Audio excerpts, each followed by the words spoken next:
Hello दोस्तों, नमस्कार। स्वागत है आपका सक्सेस इन हिंदी एकेडमी। देखिए दोस्तों, हमारी चल रही है रफ्तार सीरीज और रफ्तार सीरीज में हम 2004 से लेकर 2024 तक जितने भी प्रीवियस पेपर आए हैं, इनके क्वेश्चन है ये हम विस्तार से कर रहे हैं। और इससे पहले मैंने एक पेपर पूरा करवा दिया है, वो है जून 2010 का और ये है दिसंबर 2010 का। ठीक है, और ये इतने प्रश्न है दोस्तों, ईमानदारी के साथ कहती हूँ, अगर आपने ये पूरी सीरीज कर ली तो मैं गारंटी से कहती हूँ कि शायद ही कोई प्रश्न बार आ जाए तो आ जाए, लेकिन ये तो गारंटी के 80 प्लस आपका स्कोर अवश्य होगा। ठीक है, क्योंकि ये प्रश्न कोई थोड़े प्रश्न नहीं है और भले ही चयनित प्रश्न है। यानी अगर आपने अभी तक कुछ भी नहीं पढ़ा है और अगर आपने ये वीडियो सुन ली तो मैं भी आपका HPSC असिस्टेंट प्रोफेसर का ऑब्जेक्टिव पेपर और जिस भी परीक्षा में नेट का सिलेबस लगा हुआ है तो नेट का भी और बाकी सभी एग्जाम के लिए बहुत ही ज़्यादा महत्वपूर्ण है। और ये प्रश्न आपके TGT PGT में भी आ सकते हैं, क्योंकि इसमें आपके सभी प्रश्नों की व्याख्या भी दी है। जिन गृहिणियों के पास समय नहीं है या जिन जो भाई हैं ऐसे जो प्राइवेट जॉब करते हैं उनके पास समय नहीं है, अगर उन्होंने काम करते करते बर्तन धोते खाना बनाते ये वीडियो सुन ली तो वीडियो को सुनते सुनते आपका टेस्ट क्वालिफाइड हो जाएगा। तो मैं ये ईमानदारी से कहती हूँ और बड़ी ईमानदारी से मेहनत कर रही हूँ। और ये सभी सीरीज, हैरानी की बात, ये सारी सीरीज बिल्कुल निशुल्क रहने वाली है। तो अगर आप निशुल्क तैयारी करना चाहते हैं, बाकी उस पर भी बात करूंगी। अगर आपको सिलेबस लेना यानी पूरे पाठ्यक्रम का तो मात्र और मात्र 999 रुपये का है, जिसमें आपको ऑब्जेक्टिव, सब्जेक्टिव, UGC नेट सभी परीक्षाओं की तैयारी हो जाएगी। लेकिन ये हमारा बिल्कुल निःशुल्क है। अगर अभी तक आपने चैनल को सब्सक्राइब नहीं किया तो चैनल को सब्सक्राइब अवश्य कर लें। चलो अब शुरुआत करते हैं। पहला प्रश्न आपकी स्क्रीन पर है, साहित्यिक के अपभ्रंश को पुरानी हिंदी किसने कहा है? तो मैं ये थोड़ा सा मैं इसको कर देती हूँ, मैं उत्तर छिपा लेती हूँ ताकि आप क्या है निशान लगा सको। तो इसका उत्तर रहेगा ऑप्शन नंबर A, आचार्य रामचंद्र शुक्ल। अब यहाँ आप इसका अंतर जानेंगे और ये मैं बताऊंगी, आप इसे ध्यान से देखो। पहले तो सर्वप्रथम चंद्रधर शर्मा गुलेरी ने उत्तर अपभ्रंश को पुरानी हिंदी कहा। बाद में आचार्य रामचंद्र शुक्ल ने साहित्यिक अपभ्रंश को पुरानी हिंदी कहा है। आचार्य रामचंद्र शुक्ल के नरसिद्धों की रचनाओं की भाषा सिद्ध अपभ्रंश या पुरानी हिंदी की काव्य भाषा तो स्पष्ट है। तो देखो इसमें आपने क्या समझा, इसमें ध्यान देंगे। अगर आपसे पूछा जाए सिर्फ उत्तर अपभ्रंश या पुरानी हिंदी, कहने का प्राय ये, अगर मैं ये साहित्यिक शब्द हटा दूं तो आपका उत्तर आएगा चंद्रधर शर्मा गुलेरी।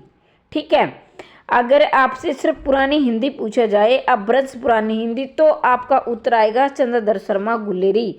और अगर ये साहित्यिक शब्द लग जाए तो आपका उत्तर होगा रामचंद्र शुक्ल। और ये कंफ्यूज करने वाला प्रश्न है, इसे आप अच्छे से समझ लेना और याद भी कर लेना। ठीक है, ये बार बार परीक्षा में पूछा जाता है। ब्रजभाषा किस अपभ्रंश से विकसित हुई है? शोरसेनी, मागधी, अर्धमागधी, पैशाची। तो ये हुई है शोरसेनी से। ठीक है, ब्रजभाषा किससे? तो ये शोरसेनी अपभ्रंश से 5 हुई हैं। तो ये पांचों के नाम आपको यहाँ दिखाई देंगे। देखो ये मैं आपको सीरीज पूरी, देखो यहाँ मैं कह रही हूँ जितने भी टॉपिक के महत्वपूर्ण बनते सारे के सारे हैं। बहुत ही फायदेमंद क्लास है।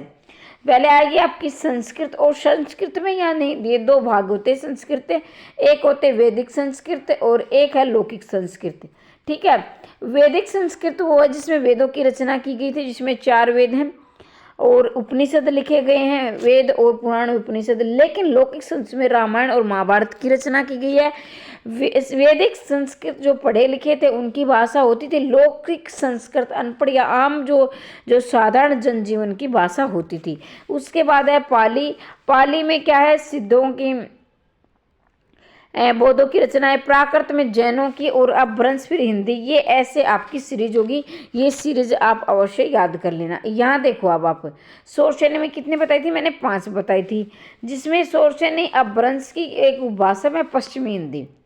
ये क्या? अपभ्रंश और अपभ्रंश की इसकी शोरसेनी की पश्चिमी हिंदी। पश्चिमी हिंदी के अंतर्गत 5 बोलियां आएंगी, जिसकी आपकी खड़ी बोली, जिसका दूसरा नाम है कोरवी। खड़ी बोली का अन्य नाम क्या है? कोरवी। फिर उसके बाद आपकी ब्रजभाषा, फिर हरियाणवी या बांगरू। बंगारू नहीं, ये बांगरू है। इसमें क्या है, इसमें लिखित में कुछ गलती है, ये आ का डंडा इसमें आएगा बांगरू, बांगरू बनेगा भैया, ठीक है। तो इसका ये गया आएगा, इसका डंडा यहाँ चले जाएगा। तो हरियाणवी या बांगरू, बुंदेली या कन्नौजी, तो ये पश्चिमी हिंदी के अंतर्गत आती हैं। तो ये आप देखें। फिर है राजस्थानी। राजस्थानी में आपकी 4 आती हैं, जिसमें पश्चिमी राजस्थानी, इसका अन्य नाम मारवाड़ी है। ये अन्य नाम पूछे जाते हैं, इसको आप याद लिख लेना। पूर्वी हिंदी आपकी जयपुरी, उत्तरी मेवाती और दक्षिणी मालवी, ठीक है। तो देखेंगे पश्चिमी राजस्थानी मारवाड़ी है, पूर्वी राजस्थानी जयपुरी है, उत्तरी राजस्थानी मेवाती है, दक्षिणी राजस्थानी मालवी है। अब पहाड़ी के अंतर्गत आपकी 3 बोलियां आएंगी, पहाड़ी, गढ़वाली, पहाड़ी, गढ़वाली और कुमाऊनी, और गुजराती में नेपाली। तो देखो अब इसकी थोड़ी सी ट्रिक बताती हूँ मैं। पहाड़ी गढ़वाली क्या है, कुमाऊनी है। पहाड़ी गढ़वाली क्या है, कुमाऊनी है। कुमाऊनी मतलब काम करने वाली, कुमाऊनी गढ़वाली, ठीक है। अर्धमादी, ये पूर्वी हिंदी, ये बहुत ही ज़्यादा महत्वपूर्ण है। हमेशा प्रश्न आपका यहाँ से पूछा जाता है, बहुत ज़्यादा पूछा जाता है। तो इसमें आपकी अवधी, बघेली और छत्तीसगढ़ी, यहाँ से प्रश्न आता ही आता है। मागधी में बिहारी आपकी रहेंगी भोजपुरी, मगही, मैथिली, ठीक है। मागधी में आपकी बिहारी, और बिहारी उपभाषा के अंतर्गत आती हैं आपकी 3 बोलियाँ, भोजपुरी, मगही और मैथिली। फिर आती है आपकी पैसाची, लहंदा और पैसाची। ब्राचट में एक आएगी सिंधी, और महाराष्ट्र में एक आएगी मराठी। तो ठीक है, अगर आपको लग रहा है मैं स्पीड से चल रही हूँ तो इस वीडियो को रोककर अच्छी प्रकार से इसे याद कर लेंगे, ठीक है। अब आगे पढ़ते हैं। अब लो नसानी, अब ने नसो, ये वही प्रश्न है जो बार बार परीक्षा में आते हैं। तो इसका उत्तर होगा आपका तुलसीदास। अब लो नसानी, अब ने नसो, ये किसकी है, तुलसीदास की। अब देखो यहाँ पर विस्तार से दिया हुआ है।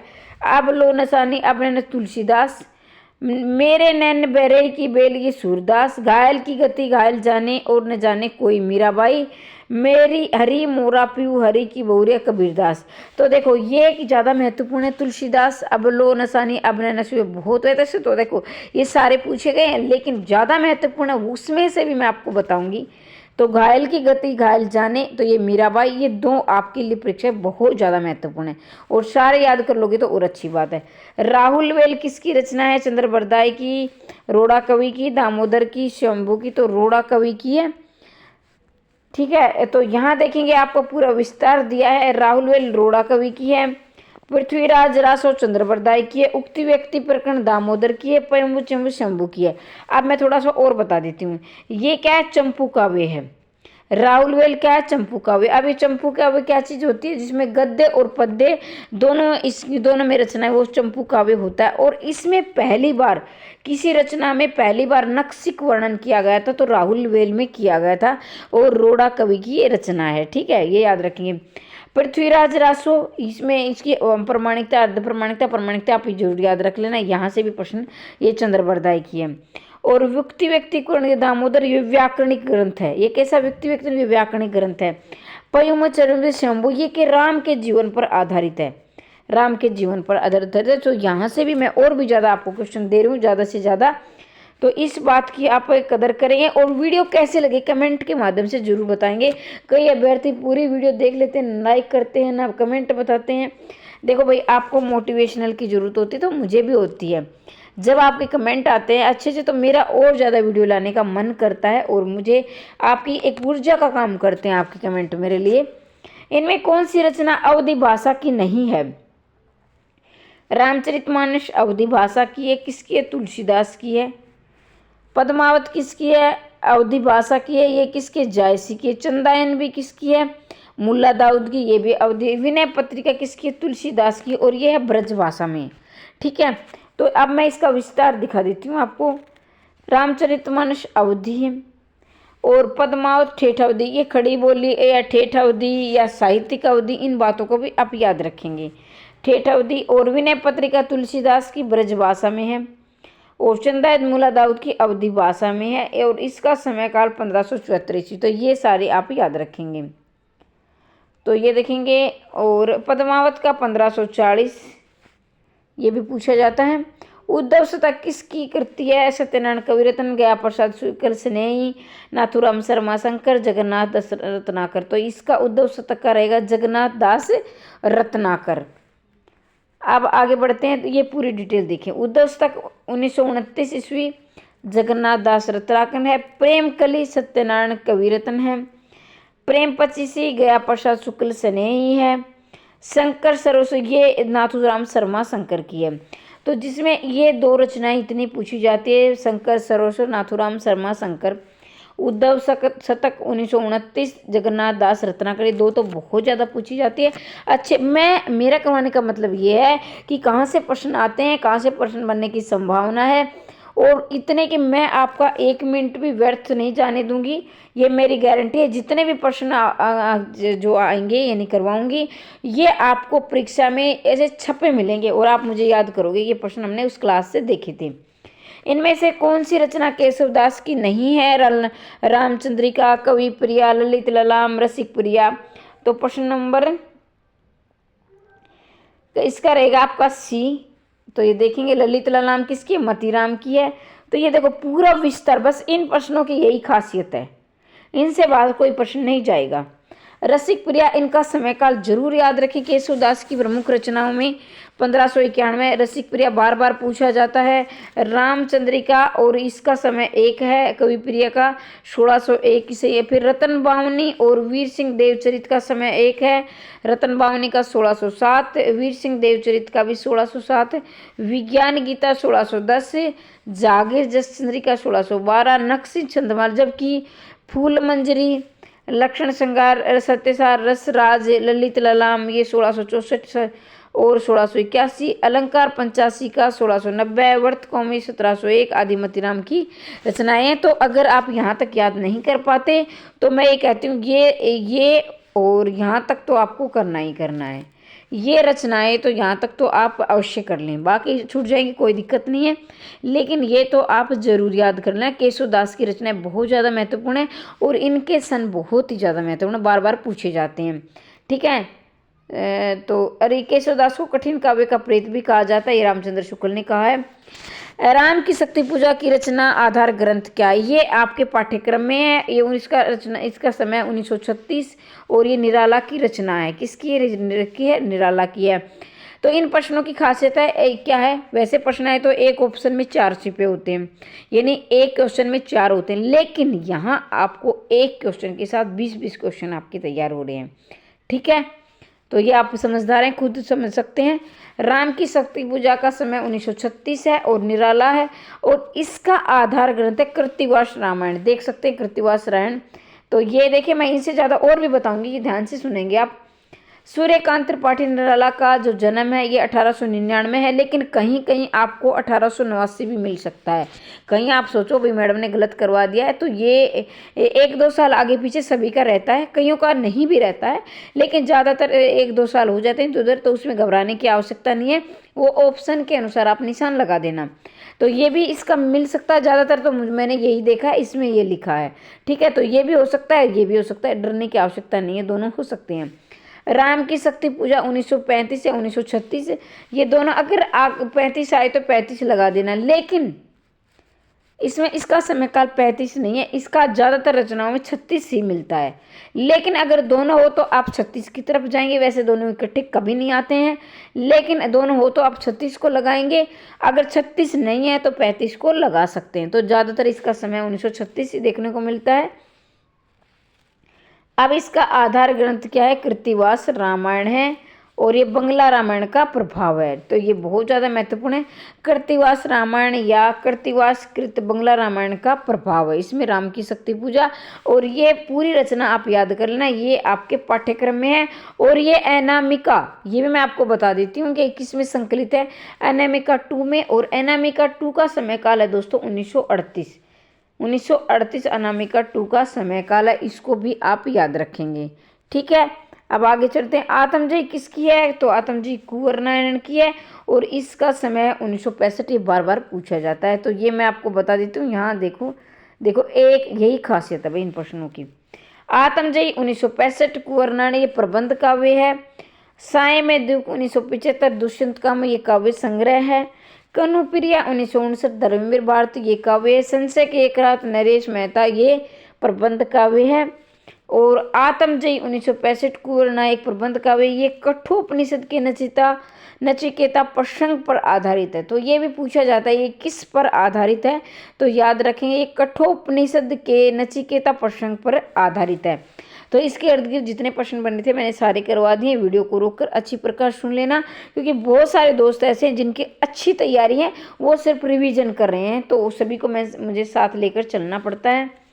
नई कविता आंदोलन के प्रारंभकर्ता यानी प्रारंभकर्ताओं में से कौन सा नहीं है, तो अब की बार पूछा गया है नहीं है नहीं, हमें चारों तरफ से तैयार रहना है। तो ये ज्ञान रंजन नहीं है, कमलेश्वर भी है, राजेंद्र यादव भी है नई कविता में, मोहन राकेश, ये तीनों है, कमलेश्वर, राजेंद्र यादव, मोहन राकेश। अब हम इनका विस्तार देखेंगे, यहाँ देखेंगे। नई कहानी आंदोलन का प्रारंभ 1956 सामान्यवाद। नई कहानी आंदोलन के प्रमुख नायकों में कमलेश्वर है, मोहन राकेश है, राजेंद्र यादव है, जबकि ज्ञान रंजन मुख्यतः कहानी के। तो कहानी के प्रवर्तक पूछा जाए तो कहानी के ज्ञान रंजन, ठीक है। और नई कहानी में है आपका मोहन राकेश, राजेंद्र यादव, कमलेश्वर, ये तीनों नई कहानी के अंतर्गत हैं। तो अब देखेंगे इनमें कौन सा महाकाव्य नहीं है। साकेत, कामयानी, महाप्रस्थान, प्रिय प्रवास। तो 11वां रहेगा आपका सी, महाप्रस्थान नहीं है। साकेत 1931 की रचना है, कामयानी 1935 की है, प्रिय प्रवास 1914 है। तो एक बार हम इसको डिटेल देखते हैं, बाद में मैं आपको सारी करवा दूंगी। साकेत 1931 मैथिली शरणगुप्त महाकाव्य है। कामयानी ये 36 नहीं, इसको काट के आप 35 कर लेना। अगर 36 आए तो आप लगा सकते हो, ऑप्शन के अकॉर्डिंग जाना है, लेकिन अगर दोनों हो 35 और 36, ये बात आप बिल्कुल ध्यान से सुनना। आप कहीं आपके जल्दबाजी में सुन रहे हो तो आप ये आपकी गलती होगी, ठीक है। कामयानी का समय 1935 है दोस्तों, कहीं कहीं 1936 मिलता है, लेकिन यहाँ 1936 दिया है, ये गलत है। अगर ऑप्शन में 36 दिया है, 35 नहीं है, तो आप 36 की तरफ जा सकते हो, लेकिन अगर 35-36 दोनों है, वैसे दोनों इकट्ठे आते नहीं है, तो आप 35 की तरफ जाएंगे। तो आप 35-36 दोनों याद कर लेना, लेकिन वास्तव में इनका कितना है, 35 है, ठीक है। ये जयशंकर प्रसाद की ये भी महाकाव्य है।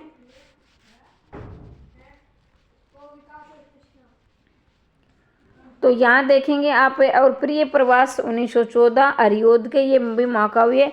ये खड़ी बोली का प्रथम महाकाव्य है, खड़ी बोली का, और इसमें कितने सर्ग है, 17 सर्ग है, पूछा जाता है इसमें। खड़ी बोली का प्रथम महाकाव्य और इसमें 17 सर्ग है। हरिओद के का महाप्रस्थान नरेश मेहता। 1914 खड़ी बोली हिंदी का प्रथम महाकाव्य। प्रिय प्रवास का सर्वप्रथम नाम, ये बहुत ही ज़्यादा महत्वपूर्ण है, सर्वप्रथम नाम इसका क्या है, ब्रजांगना विलाप है। सर्वप्रथम इसका नाम क्या है, ब्रजांगना विलाप है, ये आप याद रखेंगे। डिंगल भाषा का संबंध किस साहित्य से है, तो डिंगल भाषा का राजस्थानी से। ये एक एक प्रश्न आपके लिए रामबाण साबित होगा दोस्तों, बहुत अच्छे प्रश्न है, तैयार कर लेना और आप इसको फॉलो कर लेना भाई, सब्सक्राइब जरूर कर लेना, पहली बार आए हैं, क्योंकि मैं 2004 से 2024 तक के सारे प्रश्न करवाने वाली हूँ। अब ब्रंश प्लस राजस्थानी डिंगल, अब ब्रंश प्लस ब्रजभाषा पिंगल। डिंगल क्या है, कर्कश शब्दावली थी। डिंगल कैसी है, कर्कश शब्दावली जिसमें वीरता प्रधान रचनाएं लिखी जाती थी। और पिंगल क्या है, ब्रजभाषा, ये क्या है, माधुरी यानी मधुर भाषा जिसमें संगारिक रचना होती थी, ठीक है। बोरी जिला, ये क्या है, किसकी रचना है, 13वां प्रश्न आपकी स्क्रीन पर है। तो इसका रहेगा दोस्तों महुआ मांझी, किसके, महुआ मांझी, 2 आएगा। तो इसमें वो महुआ मांझी 2000 में अनामिका, गोमा हस्ती है मैत्री पुष्पा, जहर ठहरा हुआ चित्रा मर्दुगल। तो ये गोमा हस्ती बहुत पूछा गया है, ये भी बार बार पूछा जाता है, इसको भी आप याद कर लेना। निम्नलिखित रचनाओं में कथा कौन सी नहीं है, मेरी आत्म कहानी ये भी है, मेरी असफलता ये भी है, जीवन यात्रा, माटी की मूर्तें। तो माटी की मूर्ति राम वृक्ष बेनीपुर, ये रेखा चित्र है, ये क्या है, आत्मकथा नहीं है। एक बार मैं आपको विस्तार दिखा देती हूँ यहाँ, ताकि आपको अच्छी प्रकार से याद हो जाए। मेरी आत्म कहानी 1941 की, डॉक्टर श्याम सुंदर दास की। और ये आधुनिक आत्मकथा, अगर आधुनिक प्रथम आत्मकथा आ जाए तो मेरी आत्म कहानी है। वैसे बनारसी दास चतुर्वेदी की है, लेकिन आधुनिक नहीं है, वो आधुनिक ये है। मेरी असफलता है बाबू गुलाब राय। और मेरी जीवन यात्रा राहुल सांकरतन, ये भी आत्मकथा है। देखो मेरी जीवन यात्रा, मैं मतलब जीवन की यात्रा करूँगा तो अब भाई अपने जीवन की यात्रा अपनी आत्मकथा ही होगी ना, तो ऐसे भी ट्रिक के द्वारा माटी की मूर्तें माटी की मूर्ति कहाँ रखी जाती है? वृक्षों के नीचे रखी जाती है। राम वृक्ष बेनीपुरी वृक्षों के नीचे रखी जाती हैं। तो ये देखा होगा आपने, मंदिर वगैरह में गए होंगे आप, तो माटी की मूर्ति आपको वृक्षों के नीचे लिखी हुई। फिर क्या है? रेखा चित्र। और जो माटी की मूर्तें हैं, मूर्तों में क्या है? चित्र छिपे होते हैं। मूर्ति में क्या होता है? चित्र होता है। तो ऐसे भी रेखा चित्र वृक्षों के नीचे, राम वृक्ष बेनीपुरी, मेरी जीवन यात्रा, राहुल सांकृत्यायन आत्मकथा है ये। फिर मेरे नाम का मुकुट बिगड़ा, ये विद्या निवास मिश्र, ये भी आपके पाठ्यक्रम में निबंध यूनिट नंबर 10 में है। ये भी बहुत ज़्यादा महत्वपूर्ण, इसे भी आप अच्छी प्रकार से तैयार कर लेना। तो 15वां प्रश्न आपकी स्क्रीन पर है। तो ये रहेगा विद्या निवास मिश्र। एक बार मैं इसका आपको विस्तार दिखा देती हूँ। ये देखिए इसका विस्तार, मेरे नाम का मुकुट बिगड़ा 1974 विद्या निवास मिश्र की यूनिट नंबर 10 का निबंध है। यूजीसी नेट में लगा हुआ है, इसको आप अच्छे से तैयार कर लेना। प्रिया नीलकंठी 1968 कुंबेरनाथ के। और ये फिर है पगडंडियों का जमाना 1966 हरिशंकर परसाई। ठेले पर हिमालय 1958 धर्मवीर भारती। ठीक है, तो मैंने अब इससे पहले मैंने 4 वीडियो और डाल रखी हैं। और आज कोई मतलब ये है कि अभी बाहर बच्चे आए हुए हैं, मैं बाद में आज इतने लूँगी। कल से क्लास थोड़ी लंबी रखी जाएगी। लेकिन आप है ना, मुझे आपसे ये शिकायत है कि आप बताते नहीं हो क्लास कैसी लगी, कमेंट के माध्यम से जरूर बताएं। अगर आपको संपूर्ण पाठ्यक्रम चाहिए तो इस नंबर पर संदेश भेजकर आप मंगवा सकते हैं, मात्र 999 रुपये का, जिसमें आपके यूजीसी नेट ऑब्जेक्टिव सब्जेक्टिव तमाम पेपरों की तैयारी हो जाएगी। तो आपकी मर्जी है। अगर आप नहीं लेना चाहते हैं तो आप निःशुल्क तैयारी करते रहें। ठीक है, निःशुल्क ये हमारी सीरीज लंबी चलने वाली है। 2004 से लेकर 2024 तक 200 प्रश्न कम नहीं हो जाते। और ये आपके चयनित प्रश्न है, ये आपके समय खराब करने वाले प्रश्न नहीं है, ये आने वाले प्रश्न है। और मैंने ये मेरा अनुभव रहा है जिंदगी का, 60% नंबर तो आपके 60% तो आपके परिवेश से के ही प्रश्न आते हैं, जो बार बार अब इनसे बाहर कहाँ पूछेंगे। चयनित प्रश्न तो यही है ना, जो परीक्षा की दृष्टि से महत्वपूर्ण है। तो आप इन्हें जरूर से याद करें और अपने दोस्तों तक शेयर करें। अभी तक चैनल को सब्सक्राइब नहीं किया, सब्सक्राइब कर लें। तो आज के लिए इतना ही, मिलते हैं अगली वीडियो में। तब तक के लिए जय हिंद, जय भारत।